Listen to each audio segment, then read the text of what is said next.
तो hello friends, स्वागत है आपका स्टार माइंड स्टडी में। आज हम स्टार्ट करने वाले हैं क्लास 8 का इंग्लिश का कोर्स। आज हम स्टार्ट करने वाले हैं हनी ड्यू बुक का chapter 1 the best Christmas present in the world, जो कि लिखा है माइकल मोरपर्गो ने। तो जैसे कि आपको इस चैप्टर के नाम से थोड़ा आइडिया लग रहा होगा कि हम इसमें एक ऐसे प्रेजेंट की बात करने वाले हैं जो सबसे ज़्यादा बेस्ट प्रेजेंट है वर्ल्ड में। तो ऐसा कौन सा गिफ्ट है और वो बेस्ट प्रेजेंट क्यों है, वो हम इस चैप्टर में जानेंगे। और आपको चैप्टर का नाम देख के ये भी लग रहा होगा कि हम इसमें क्रिसमस से जुड़ी कोई बात करने वाले हैं, पर ऐसा नहीं है।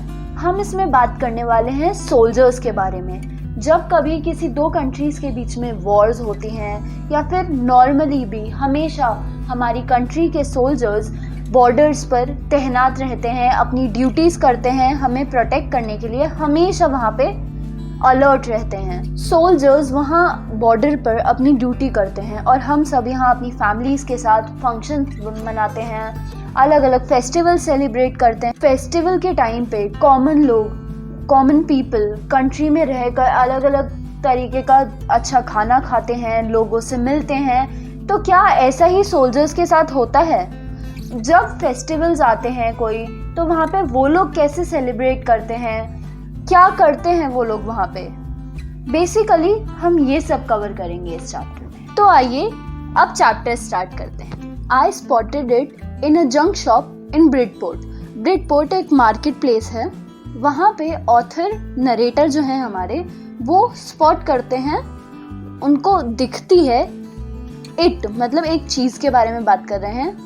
जंक शॉप मतलब सेकंड हैंड चीज़ों की दुकानें जो होती हैं हमारी, जैसे कि कबाड़ की दुकान बोल सकते हैं हम उसे। सेकंड हैंड चीज़ें जो होती हैं वहाँ से रिपेयर करके लोग ले जाते हैं। तो जंक शॉप में उनको दिखती है एक रोल टॉप डेस्क।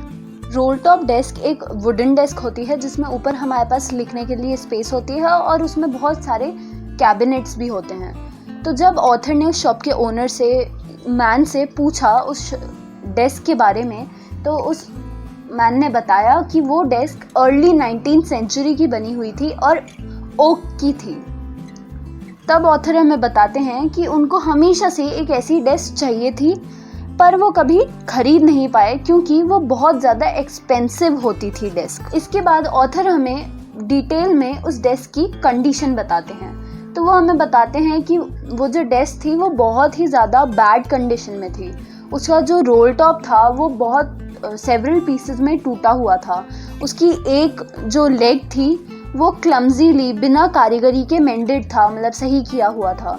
उसमें एक साइड पे पूरे स्कॉर्च मार्क्स लगे हुए थे, मतलब बर्न मार्क्स थे, जैसे कि फायर से बर्न होने के बाद होते हैं। और वो डेस्क इतनी बुरी कंडीशन में होने की वजह से बहुत कम पैसों में भी बिक रही थी।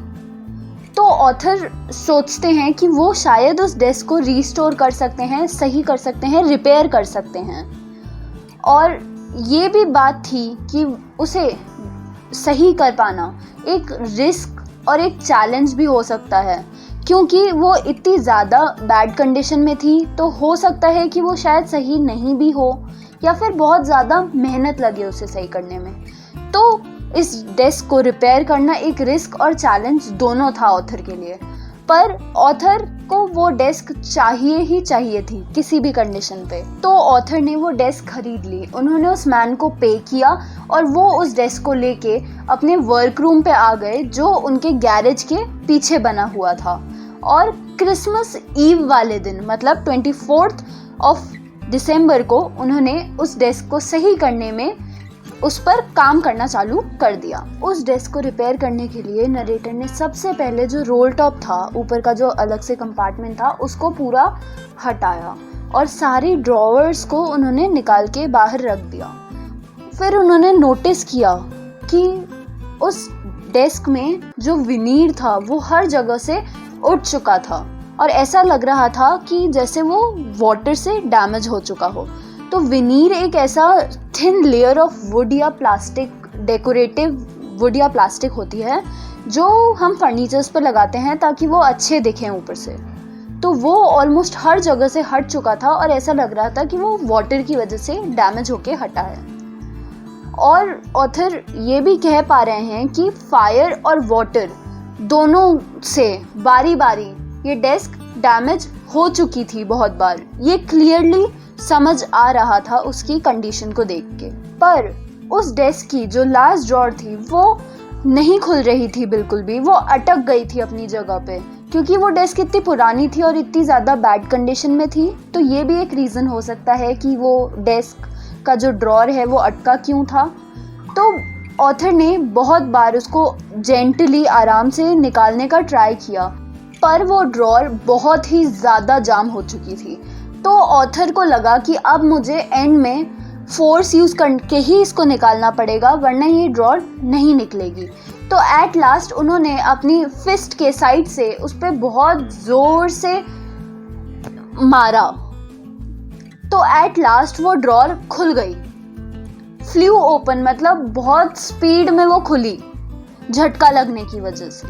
तो जैसे ही वो लास्ट ड्रॉर खुली, तो उस लास्ट ड्रॉर के खुलते ही नरेटर ने नोटिस किया कि उस लास्ट ड्रॉर में एक सीक्रेट ड्रॉर और बनी हुई थी उसी के अंदर, और उसमें एक ब्लैक टिन बॉक्स, छोटा सा ब्लैक कलर का टिन का बॉक्स पड़ा था उस सीक्रेट ड्रॉर में। और उस बॉक्स के ऊपर एक लाइंड, मतलब नोटबुक के पेजेस होते हैं लाइन वाले, ऐसी नोट पेपर, ऐसा लाइंड पेपर उसके ऊपर सेलो टेप किया हुआ पड़ा था। और उस नोट पेपर पर शेकी हैंडराइटिंग, खराब हैंडराइटिंग में लिखा हुआ था, Jim's last letter received January 25, 1915 to be buried with me when the time comes.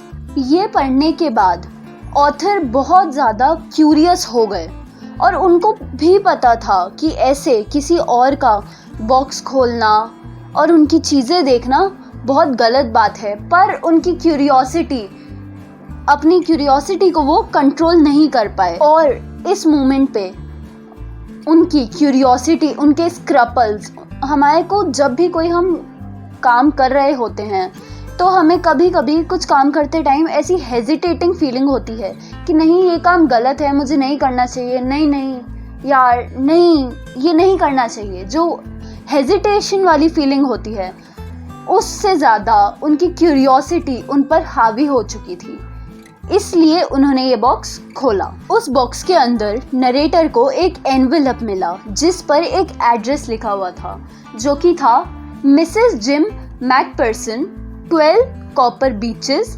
Bridport, Dorset. उस एनवेलप में नरेटर को एक लेटर मिला, तो नरेटर ने वो लेटर बाहर निकाला और उसे अनफोल्ड किया, तो उस पर पेंसिल से लिखा हुआ था और उसमें टॉप साइड पे डेट भी लिखी हुई थी, जो थी दिसंबर 26, 1914। इसके साथ ही हमारे चैप्टर का फर्स्ट पार्ट खत्म हो जाता है और ऑथर हमें इस सस्पेंस में छोड़ देते हैं कि ये लेटर में क्या लिखा है, ये किसका लेटर है और अब नरेटर क्या करेंगे।